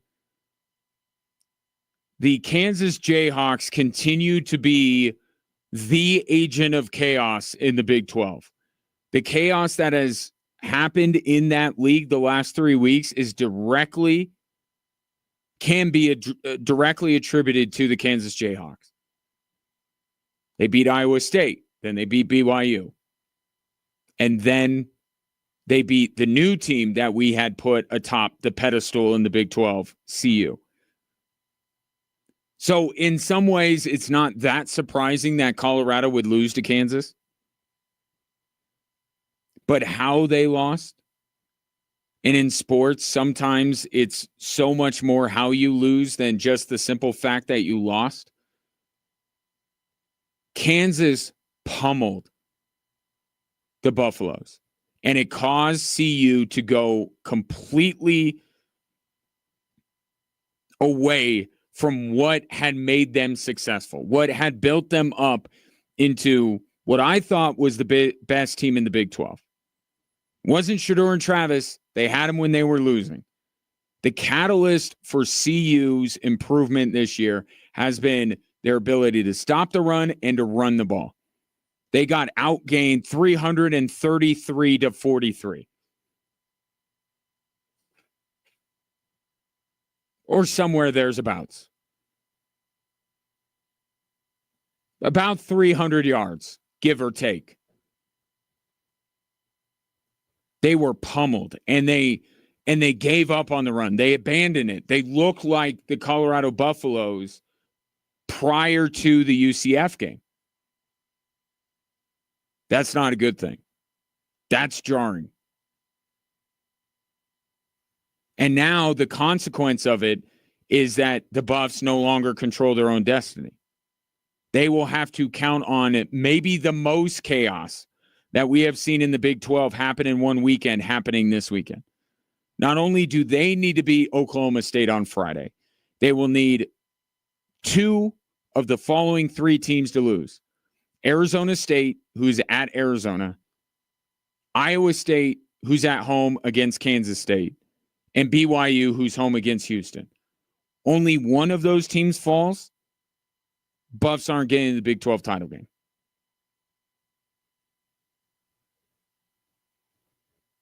That's the consequence. But given everything that I have seen over recent weeks, I am allowing for the Buffaloes to have that game and chalk it up to they pick the worst day to have the worst game. And it's happened to a lot of teams in the Big 12. But they looked so different than the team that was seemingly rising above all of the chaos in the Big 12. And they look like they did before the UCF game. So first and foremost, they got prove me right by coming out and handling their business against Oklahoma State. And then we'll sit back and see if any chaos ensues. Unfortunately, Kansas is not playing any one of those 3 teams.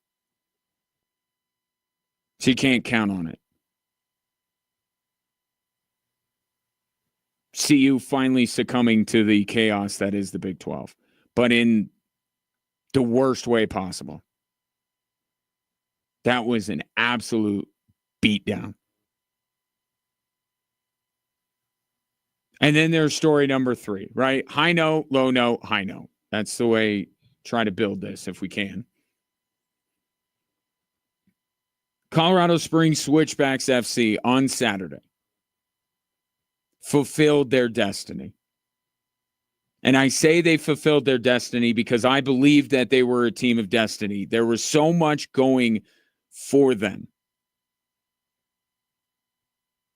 that it would have been quite jarring and quite shocking if the Switchbacks did not beat Rhode Island on Saturday.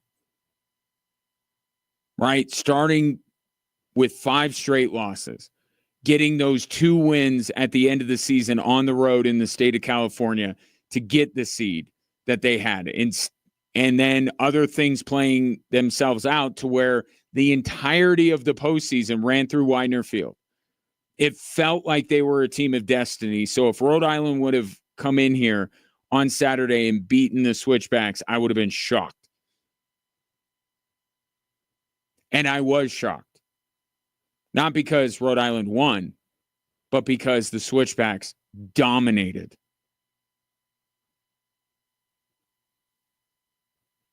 They had a golden scoring opportunity 1 minute into that game, and it completely set the tone for the rest of it. Last 2 weeks, they have had to weather storms from opposing teams. They haven't been able to start off on the front foot enough the last couple of weeks. They started down a goal against Orange County. Las Vegas very much played the way they wanted to play for much of that game, and yet the Switchbacks found a way, which added to the whole destiny thing. But from the get-go, the Switchbacks controlled that match. 3 elite playmakers in the USL Championship, J.J. Williams, Albert Dequa, and Noah Fusen, and 2 of them were hardly heard from. And the only reason I mentioned J.J. Williams' name on the broadcast on Saturday was because Rhode Island force-fed him the ball. He didn't do anything with it when he got it. The Switchbacks dominated to win a USL championship. It was really weird being in the booth with about a half an hour to go because I knew it was over. You knew it was over. But when a team is on the cusp of winning its first championship ever, you don't want to be presumptuous. But let's be real here. Switchbacks had that game won early. And they sustained it through 90 minutes.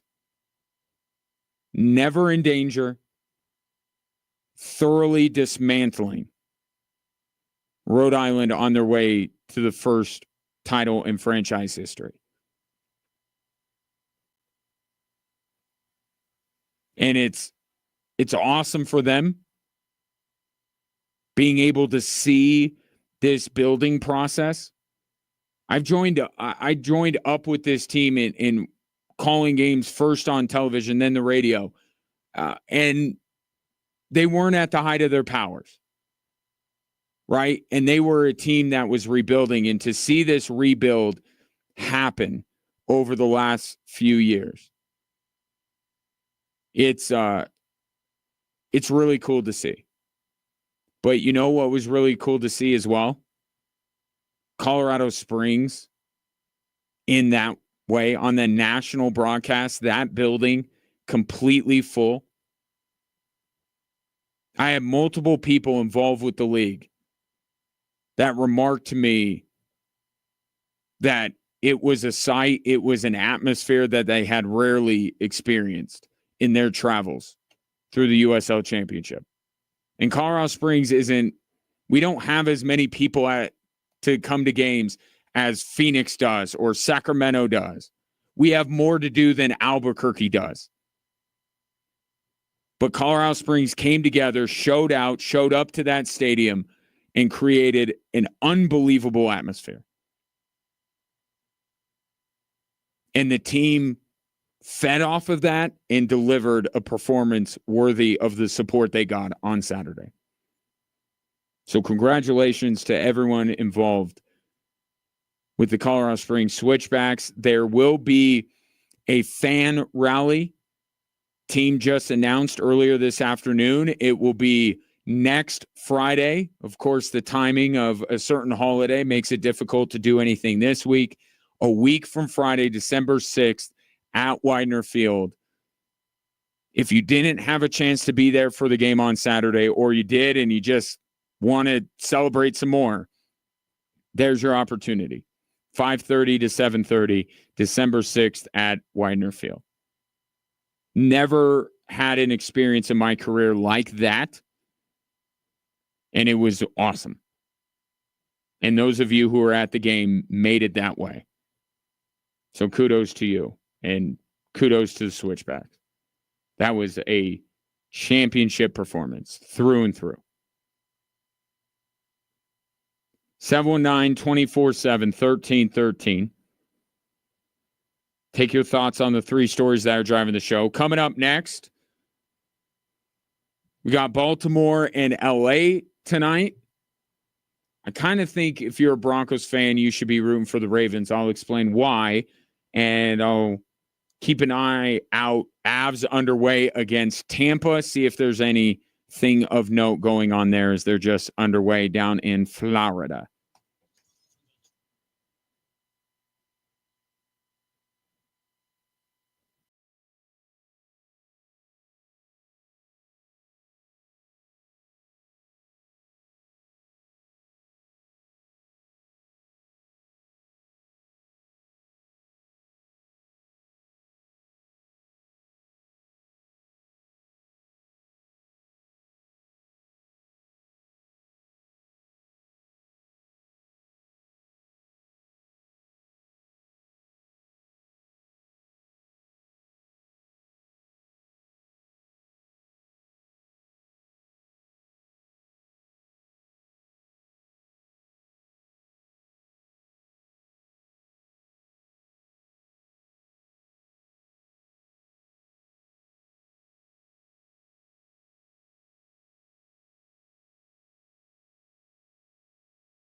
We got a goal from Tampa as the Avs are closing out their road trip. The road trip itself has already been a success, right? And I think that win against Florida is significant. And we may look back and say that Florida win, measuring yourself against the defending champs, because look, everybody did it to the Avs a couple years ago, right? Those are big games. You're measuring yourself against the best, and the Avs beat Florida in their barn. We'll see how they close out the road trip. It's already 1-0 Tampa Bay. Eustace Onanen, that's the other story of this game tonight, is getting a start. And I'm curious to see how Onanen responds, because the momentum is going in the direction of Alexander Georgiev being the guy most nights. But if Onanen responds with a strong performance tonight, the goaltending situation is a little bit more in flux. Gave up the one goal. I don't know how much you put on Onanen. He was not only screened by Tampa's guy who scored the goal, but Calvin DeHaan was in his way. I don't know how. I don't think Onanen saw the puck at all. So hard to pin that one on him, but Tampa does take a 1-0 lead. Avs still have, just before they went to the commercial break just now, put their first shot in on Vasilevsky. So Tampa, in this last game of the road trip for the Avs, starting off strong. Avs need to get going a little bit. Nuggets later this evening taking on the Knicks. And then coming up, our coverage of Monday Night Football from our friends at Westwood One. It is the Harbaugh Bowl. Surprised we had to wait this long for it, to be honest. I thought it could have been a primetime game very early in the season, but that's not the way it went. So now here we are with the Ravens taking on the Chargers. And I think it's quite obvious, if you are a Bronco fan, you want the Ravens to win. Yes, because the Broncos have a chance to do something about their relationship to the Chargers, because they play in a few weeks. Secondarily, if you're rooting for Sean Payton to win Coach of the Year, I think that the Ravens need to get to the top of that division and knock the Steelers down a little bit, to the point where you're saying, well, Steelers were the 5th seed, Broncos were the 7th seed or the 6th seed. How big of a difference is there? Look at what Sean Payton has done this year with the Denver Broncos. If Mike Tomlin wins that division, it's going to be hard to argue against him getting Coach of the Year. But I think the rooting interest has to be Baltimore, if you're a Bronco fan. But this is going to be a good game. Really curious to see the Chargers, because I think the most significant development with that team was in the Bengal game. They didn't Charger. I mean, you want to talk about someone that's done a really good job. He's not going to get as much credit because the talent was there. But Jim Harbaugh, that was the one thing he was asked to do. Just keep this team from blowing it at the end of games. And you see the result. Still within striking distance of the division. If Kansas City were to fall off a little bit, they're going to make the playoffs. I don't see the Chargers falling out of it.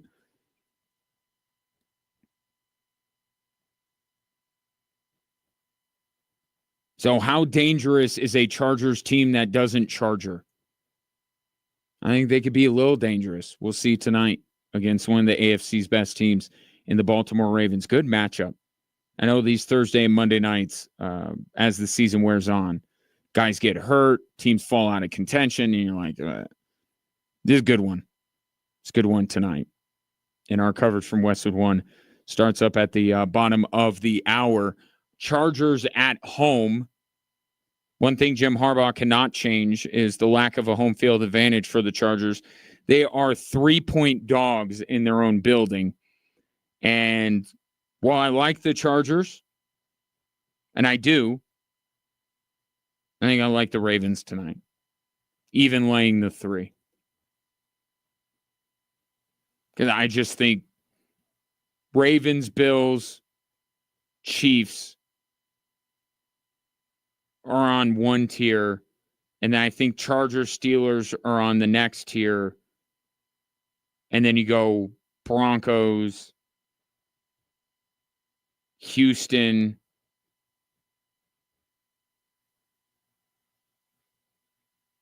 on another tier. So I'll take the Ravens laying the 3 tonight. I'll be making that bet on Circa Sports Colorado, my new favorite sports betting app. Why? Because I would consider myself a fairly serious sports bettor. I'm not a sharp by any stretch of the imagination.